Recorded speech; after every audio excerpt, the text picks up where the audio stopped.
Hey folks, welcome to another Axopar how-to video. Today's video is going to be slightly different. We're going to take a slightly different approach. Usually we do small soundbite style videos where we focus in on a particular system or subsystem of the boat. Today's video is going to be a full bow to stern vessel handover experience video. We wanted to do this so you could relive the experience of the vessel handover if you've already had one. It could be a great resource for you as there's a lot to take in. So you can rewatch this video as many times as you like, rewind, stop, pause, and even reach out to us with further questions if you have them. Or if you had a vessel delivered to you during COVID times, we weren't able to do in-person handovers at that stage. So this could be a resource for you if that was the case. Or if you're thinking about purchasing an Axopar and you want to get a deeper understanding of everything that's inside the boat and what to expect if you were to purchase an Axopar, this video could also be for you. So join us today as we work our way through the boat from bow to stern, and we touch on every aspect of the boat, and hopefully this can be a great resource for you moving forward. Okay, so as promised, we are going to start all the way up here on the bow. We're going to go for the pointers thing up here and then work our way back to the blunt end. So right up on the bow is the anchor roller and the anchor itself, and nestled just behind that is the windlass. So opening this hatch here, we just expose the equipment, and we will get it ready for use by disconnecting the safety lanyard, putting that down below. We can move this out of the way as well, the shore power cord. We'll touch on that later. This is the anti-rattle device. You move that out of the way. So now the two mechanical safety devices, safety lanyard, anti-rattle device, have both been removed, and this windlass is now ready to operate. That is, of course, if you have the breaker in the on position. The little tag hanging down indicates that it's actually a broken circuit, or it's an open circuit, should I say. This will allow the thing to operate. If you see the tag is hanging down, it's either been manually turned off or it's experienced a amp overload of more than 70 amps and it's popped by itself. If that's the case, hopefully you can just pop the tag back up again, just like I did, and you can use the windlass as normal after that. So we don't have service batteries on, and we don't have the bow heavy auxiliary battery on either. So I'm going to just pop inside the cabin really quickly, turn those on, and then come back out here and we will continue this operation. Okay, so we're operating the windlass and we will need power for that. Service battery on, bow heavy auxiliary battery to the on position. Once those two are selected and in the on position, we can then proceed back up to the bow and operate the windlass. Just before I head out there, I'm going to grab this remote here and I'm going to show you how this works as well. Okay, so we've turned the service battery on and the bow heavy aux battery on, and we're back up here in the bow, and we do have power. I've just tested it, so we're now good to move to the next phase of dropping the anchor. Just so you know, there is another video on this. It's part of the how-to series. It's a shorter video and it focuses simply on the windlass. It's pretty much doing what I'm doing now. We'll go into a little bit more detail there, but if you would like more information on that operation, then just watch that video, and there's a little bit more in that one. But let's continue. So nestled in here is the handheld remote. You'll see that there's an up button and a down button. So obviously down will send the windlass down, and then up will bring it back up again. But before I do this, I want to check one more thing. Nestled just in here, and we're gonna splice in a close-up of this little switch. You can probably hear it go click there and then back down again. When it's in the down position, we are under a normal operating mode. That's powering down and powering up. So you hold to go down and you hold to go up. As everyone would refer to that would just be the normal operation and the normal mode. That's how I choose to use it, and many others as well. However, the freefall mode is by switching it to the up position. It clicks right up, and what you'll see is a gypsy will move out, and it will allow, the clutch will move out, and it will allow the gypsy to freewheel after holding the down button for a few moments, and the thing will just drop right down to the bottom. But then you will have to go out of freefall mode to continue to let the rest of it out after that. But for the purpose of this video, let's just stay in the powered normal mode. So power up, power down, and we will start to drop this anchor right now. So you continue to hold that button until you put your tackle down on the bottom. You want to put out enough for safe anchoring. So there's plenty of resources online, and we go into that in more detail in the other video. Okay, so we did talk about the fact that there was a remote control for this device, and here it is right here. There's an on button here and an on button there. You press them together and you should see it start to flash, and then at that point you should gain control wirelessly of this same piece of equipment. So by pressing the down button, it'll go down, and the up button will bring it back up again. This works really quite well, and it's usually located somewhere around the dash, but you can save the location for wherever you want. There is a holster that is usually not installed when your vessel is delivered to you. We find that it's a personal preference as to where people may want this located. It can be installed upon request, or it's simply just a couple of screw holes and you can put it wherever you want. Most people just leave this loose actually and sitting on the console, so you can just grab it and take it around with you. Okay, so there's a few more pieces of equipment and important things to know about what's happening in the bow locker. The first is my left hand here. It's touching the water fill. So we pull this thing up and we twist and we put our hose in there and we fill until the water tank is full, and that's how we get fresh water into the boat. There's another video on the freshwater system which goes into it in great detail, so feel free to look that one up on the YouTube channel because it is there. The next thing is the power situation as well. So all 110 volt or shore power related things are sitting right here. The first thing we're looking at is this 30 amp 125 volt receptacle. So this is where your shore power lead will plug into. You'll notice this prong configuration does match exactly what we're expecting if we're familiar with a 30 amp shore cord. So these male pins indicate that this is the load side, I suppose, of the operation. The line side, or where the power is coming from, the shore power or dockside pedestal will energize this cord once it's plugged in and the breakers are on. When you run it to your bow locker, you will notice that this little red light will indicate that there is live shore power available to you right here. So it's actually a good idea to have the shore power breaker off before you plug in, and make sure you have all secure connections before you plug this in. We're going to do that right now on this video, and then we'll come right back here and plug it all in and then re-energize the system. Okay, so this is a pretty standard shore power box or shore power pedestal, it may be referred to sometimes. Opening it up will reveal what's inside, and it will typically have a breaker and then a place to plug in the power. You'll notice that this is actually a 50 amp socket. So if you follow that down, you'll see it does plug into the 30 amp cord that we were using earlier. This little pigtail here is simply an adapter that we're using because there wasn't enough power available to us when we were making this connection, so we used an adapter. But please look at the how to connect your shore power video. There's another one on that, little soundbite video. It goes into this operation in more detail, and we are using a 30 amp to 30 amp connection on that if you'd like to see what that looks like. But I digress. So if we move to this breaker over here and make sure this is in the off position before we make any of our connections, that is the best way to do this. Making sure that you have no electrical connection before you make the mechanical connection is definitely the best way to go. When the prongs are touching each other and you just plug in when everything's live and you have something on the boat that's going to ask for a lot of power all at once, you could experience some arcing and some burning and some charring. Pretty low chance of anything catastrophic going wrong, but it is really the best practice to just make sure everything's off, and then you plug it all in, make those solid connections, and then come and turn that power on once it's all in there. Okay, back to the boat, back to the bow locker. We'll plug in with a dead lead, and then we'll power the boat back up again. Okay, so we're now back on the boat in the bow locker, and we will see that our cord, put in the shade here, now does not have a red LED indicator on it. That will tell us that we are safe to plug in. So let's go ahead and do that. One of these 30 amp prongs has a little right angle bend in it, so you can just line those two up, and they will go in quite nicely. And then you want to put a little twist in it until it locks, and then holding in that position with one hand, take the other hand and do this locking collar up.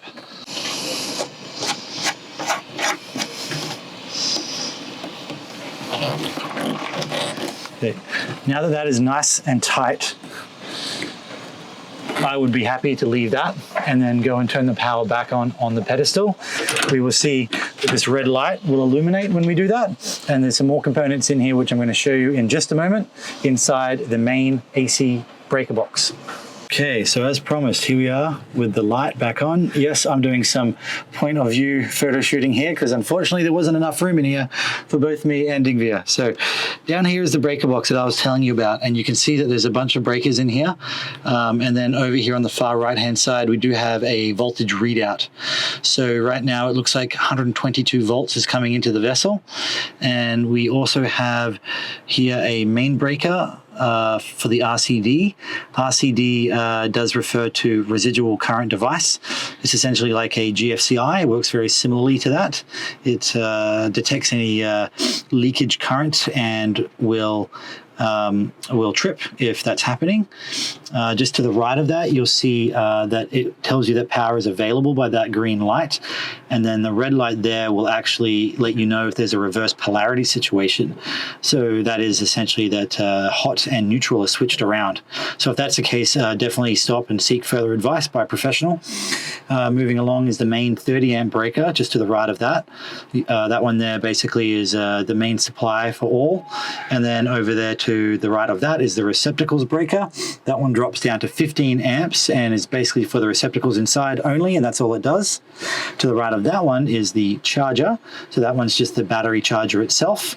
And then we're going to skip over the voltage readout, and there's a piece of tape on the hot water heater right now because we didn't want anyone turning that on, especially when it was drained in the winter. It is spring now, but this is a stock boat for sale, so we don't want anyone turning that on accidentally, and I will not do it. Just pretend that that's being turned on and off, up and down there. And this is the best way to turn your hot water heater on and off. It's actually the only way to turn your hot water heater on and off if shore power is present. So this is where you need to come to do that. These are quite tight, these boxes. So once you lift it up, you'll see there's actually a gasket in here as well, and that's how you access everything inside of here. So to close it down again, once again, it is quite tight. That is a left-handed push for me, but I will need to do that off camera again just to, well, maybe we can switch hands here. There we go. Okay, so I used my dominant hand and I was able to apply some palm force into that and close it up again. But that is basically the shore power box. To the left of that is the galvanic isolator, which is essentially keeping the ground separate by this. You'll see the little diagram there. I won't go into it in detail, but this is essentially a safety device for the vessel. While we're in here, we may as well talk about some other things inside this locker. As you notice, the water heater breaker was present, indicating this system is on the boat and installed. Another way to know is if you have this panel here with this access port, there's going to be a water heater located inside of here. Other vessels that do not have a water heater equipped will not have this panel at all. It won't even be present. Looking down here, you'll see a drainage port. So this is most certainly regarded as a wet locker. So any water that's that makes its way into here will all drain down to this low point and exit the boat on the starboard side of the hull. And I think that's about all to show you inside of this locker. We will move back outside. Okay, so moving aft here, the next most interesting thing to talk about is whatever's going to be right here. So in this particular configuration, you'll see this is more of a lounge setup, but sometimes there'll be a table-based socket right behind the bow locker, and you can build a table out of the system, and you won't have as much, lying down lounge area. This particular configuration does not have the table, so I'm going to open this canvas up and show you the lounge. If you do have the table, then it's usually stowed in the forward locker, and there should be the table leg will actually have a click-in like holster, I suppose, up against that bulkhead. If you opened up the locker and look backwards, it'll just be right there, and the table itself will be in there as well. We'll try and find another boat, and hopefully we can splice in some footage of us setting one of those up, because there is a little bit of a trick to it and a little bit of a knack to that. It's usually got this little lock-in key type setup where it goes into a small slit, and then you need to twist it. And if you do over twist it, you need to untwist it so it will fit again. But we'll see what we can do with that in a little while. In the meantime, let's pull this canvas off and reveal what's under here and talk about it for just a moment. First thing I want to talk to you about is these poppers right here, or sorry, these canvas snaps. Traditionally, if you have a normal, what I quote unquote call a normal canvas snap, you'll grab it from one edge and pull, and you kind of peel it. These ones is actually, you precisely the opposite. You do not want to do that.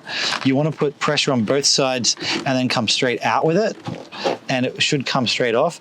Trying to peel it back from one corner will only end up in you breaking something. So definitely like a finger on each side of these style of snaps and a pull straight out will actually release it the easiest possible way. Okay, so now that we have those released, we did the other side earlier, we should be able to roll this back and reveal this couch here. Now we mentioned this was a Euro style seat configuration, and this is kind of what it looks like. This area right here is actually a storage box. So the storage box receptacle will be right down under here. You can feel underneath and you can unlatch it. It's like a clasp system, okay? And then after we get that unhooked, we can open this up and we can reveal what's inside. Okay, so this is the storage box. We've emptied the fenders out so you guys can see inside and see what it looks like. It does have one of these mats in here. These are quite handy, so if you put something that's wet on top of it, it can drain out and it doesn't go too manky. And by pulling this up, we've revealed that there's two drain holes back, indicating that this is indeed meant to be a wet locker. So you can put things like fenders, for example, which is what we had in there, into this locker for storage. It works quite well. Some life jackets and things like that. You don't want to leave life jackets in there for too long or over the winter months, as they can go a little a little moldy over time, but definitely on a short-term basis you can store stuff like that in there. While we have this thing open, I'll show you really quickly the snap system. There's different snaps to remove these cushions if you ever want to take them and put them inside. You don't always want to leave these soft goods out over winter, even if it does have a canvas cover on top. It's always a good idea to take as much of the soft goods off from the exterior of the boat and put them inside the boat where it's warm and dry. Okay, so just over here is an example of one of these snaps. So it's a pull and a release, and you see what that mechanism looks like. I'm going to close it without a snap in it so you can see how it grabs this little lip here. So to put it back in, simply a matter of lining up that hole that's on there, and then you push it closed, and then it's secure and in place. You see, it's got those all over the place. So that's how you undo those ones. And then we'll move the camera shot down below so you can see the clasp and how that works. So from the unlocked position, you take this guy up and over the top and then press this down. This does give you the ability to put something through here to stop it from opening. It can be a little padlock, or it can just be anything at all, just to stop it from undoing, but it's fairly secure if you leave that like that. I've never seen one pop open by themselves, but it does give you the ability to securely lock it with a tiny little padlock if that's what you want to do. But you will be doing this blind, or by feel, should I say, when you do undo it. So you just get the muscle memory of flipping this up, popping on top, and doing that. Okay, you'll put the canvas back on and move on. Okay, so we've moved a little bit further aft, and we're now at the gull wing door, the star of the show. So there will be a what we call a griffin latch right here, which is basically just a push button latch. You need to put one of your keys in, twist to unlock, and then remove. The vertical orientation of that keyhole will mean unlocked, which will then give you the ability to depress it in. If you press it and it doesn't want to go anywhere, that's obviously in the locked position. Doing that, it's just a 90-degree turn. Will allow you to press this button and look out as this thing opens up. This door here. Cameraman has his knee in the way. It's okay, and then up it goes. So there's a big strong gas ram in there that's going to assist you opening this door. Okay, so this here is intended to be the door handle. Okay, so that's how you get in and out of there. There is no key lock for this system on the inside. The key lock for each door is on the outside of the boat. And when you're done, you can just do that and it's all locked up. No matter the locking state or yes, I guess no matter the locking state of whether this is locked or not from the outside, you can still press the button from the inside and you can get out, because there is no key lock on that one. It will still allow you to press it and get out of the boat from the inside. Okay, so this area here with these skylights, you'll see that there's 1, 2, 3 big panes of glass. Each one of these pieces of glass will have a canvas cover for it. You can see you have snap holes, snaps here, on top and all the way over. So there's a piece for these 2 doors, and then there's another piece for here. You can keep the sun out and also prying eyes, so it doubles as a privacy shield as well. If this is where you're sleeping and you don't want people looking through the window at you, then this is probably something that you would want to do in the evening. Put your covers on, right? Okay, so moving back a little more, we can actually see that this is where the windshield wipers are located. They park up and under there. Nothing really too exciting about these windshield wipers. They move together and inject the water out when you wash them, so they work exactly like you'd expect them to. When we move up to the hardtop up here, you'll see that we actually have a kayak on the roof racks. So let's reposition ourselves and take a good look at these roof racks. Okay, so I've positioned myself up on the gunnel side here. These drainage troughs that run the full perimeter 360 degrees around the hardtop. These here actually make a great finger hold when you're pulling yourself up, but they do have further functions beyond that. There are a couple of drainage points. In fact, I think I count 1, 2, 3, 4, 5 of them at least around the boat. There could be one more in the aft section, maybe making 6 in total, but they are designed to catch the water that's flowing from the top section, catch it and release it in these areas off to the side. But what I really want to talk about up here is the roof rack system. So the current model Axopars have these 2 roof racks that can be very easily removed and moved around the boat. You're going to see that there's a pair of screw holes where they're plugged in right now, and then there's another empty set of screw holes with just screws in them right now, which is somewhere where the roof rack can be moved back to if you want to change the configuration. So if you have a look, you'll see that you can have them both in the middle close together. So you can have them right here, this far apart, or this one here is actually this far apart, one all the way forward, one 3/4 of the way back. You can have them both fully together all the way back, or the full length. You have options here as to how you would like to have them set up. There's plenty of aftermarket components and adaptions that will actually fit around these. So right now we actually have some Yakima kayak rack holders. We just got these from a standard rack shop, and these things will click right on, and then you can carry all sorts of toys up here. We've seen people put kayaks, canoes, bikes, all sorts of stuff up here. We even had a couple of Thule cargo boxes installed on these things. So sometimes people will actually put their fishing rods in there so they don't go inside the cabin, but they're also not outside to be either A, stolen, or B, susceptible to weather.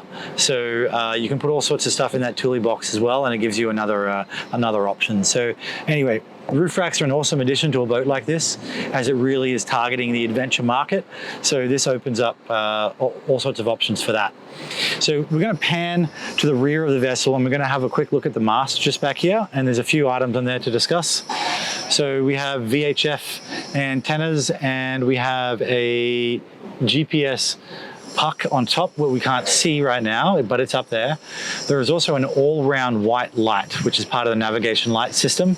That will come on either by itself when you're anchoring, and we're going to look at that soon, or it'll come on with the forward-facing and slightly side-facing green and red running lights. So that all-round white light will double as an anchor light, and also the white running light that you must also display along with your red and green. But all you need to do is go to the buttons down below, and it will all become clear soon when we talk about those. So just below that, this vessel is actually fitted with a Simrad Halo 20 Plus radar. So that's where that is located. And then just to the outboard of that, on the port side, you'll see a horn, which is controlled from inside the cabin. This mast actually has a couple of bits of hardware, just 2 bolts, allowing you to lean it all the way back Typically, most people leave it up all the time. However, during the commissioning process, we do mention that it is foldable. You can put it down to make the boat a little bit shorter. So transportation needs or entering into really, short boat houses and things of that nature may be a time when you want to release that and lean it back. But you'll see there's a hinge point and there's also a holder, like a nice little, soft cushion for the radar, the mast itself to lean back and fall into. Okay, so looking at the sunroof here itself, we're going to talk later about the sunroof opening and closing, but right now you'll see we have the bare sunroof material exposed. Typically during a storage operation, when you're not actually intending on opening and closing the sunroof up, there will be a piece of canvas that goes on top of here. And I think we're going to install that right now. So you can just see what that looks like fully installed. I'll go down below and I'll grab that and I'll reinstall it. So I'm just going to jump off camera. I'll be back in just a moment. Okay, so we have now installed this canvas cover here, and you'll see that these snap. So what's holding it in place all the way around?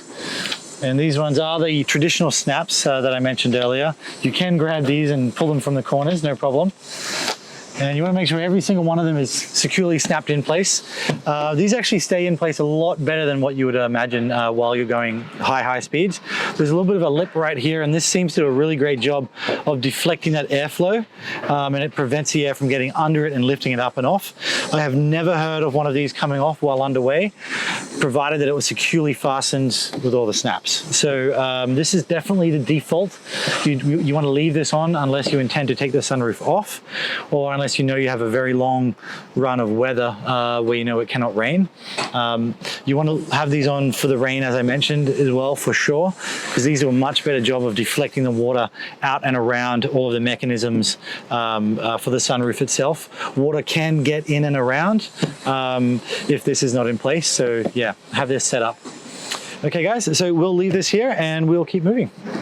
Okay, so coming just down below the hardtop area is going to be the sliding entry door. There's one on the starboard side and one on the port side. When they're both opened up, as well as the sunroof and the gull wings, is an incredible amount of airflow and sunlight that come into the boat, which is an awesome design feature. So they open really quite wide, as you can see. Like, that opening size is pretty incredible. So closing them is as simple as just grabbing them and pushing them this way. Now I want you to notice something here. I just pretend this key isn't in my hand. If I've closed it and this is in the locked position and my key happens to be inside the boat, I will lock myself out. So later on I'm going to talk about an escape hatch as a means of getting in and out. But right here, I have the key in my hand, so I can unlock it, and then I can press that button and release it and slide it open. But the style of these locks will allow the user from an open position to close it, and it will just lock itself, in which case you cannot get back in. So just be really mindful of that you can lock yourself out of this boat. Okay, so when you're in the all the way open position, there is this little lever right here. So you want to open that and stick that down there. When that is down there, then this thing cannot move, making it much safer when you're underway. So driving the boat underway, put that thing down, because if you need to stop suddenly or change in direction or something happens, which, like, there's a force that acts on this door which slams it shut, your hands are in here, your hands are gonna have a problem. They're gonna get really hurt from this door slamming so fast closed. If your hands aren't in there, then the force in which this thing can shut and slide shut is so much that you'll do damage to the door itself. The door will crack, the glass could break. So this has been installed as a safety feature to make sure that this thing here is secure while you're underway, if you choose to have the door open. There is one more setting, I suppose, this door could be. So you got all the way closed, clicked, all the way open with this thing, and then there's like most of the way closed with a small gap. I'm going to jump inside and I'm going to show you that really quickly. So this is kind of a cool little hidden feature, semi-hidden feature. Most people don't even know about it, but if you close that and have it right at the right angle, and then you go and flip this guy right into that little groove there, then you have that same safety lock on the door. It cannot move, it cannot slide anywhere. Therefore, I can run the boat with just a small amount open, allowing fresh air in. This gives the captain or the driver or the people up front a small amount of airflow, but doesn't have it all the way open, filling the back where all your passengers are sitting with high amounts of airflow. Or if there's a bit of spray coming over the side, it won't continue back and fill the aft area of this accommodation space here. So it's kind of a nice way to have it. I drive it with this configuration all the time. I actually really quite like it. Okay, so that's enough on the doors. We'll keep moving. Okay, so midship starboard side on the 37XCs is where the gas fill is going to be.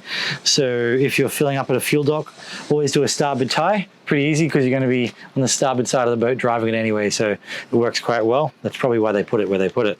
So there's two ways to open this. One is with the key. So it should come with one of these on the keyring. Put in these two little holes and then away you go. That'll release it. However, it does have a knurl to this edge, so you can get pretty good grip no matter how tight this thing is done up.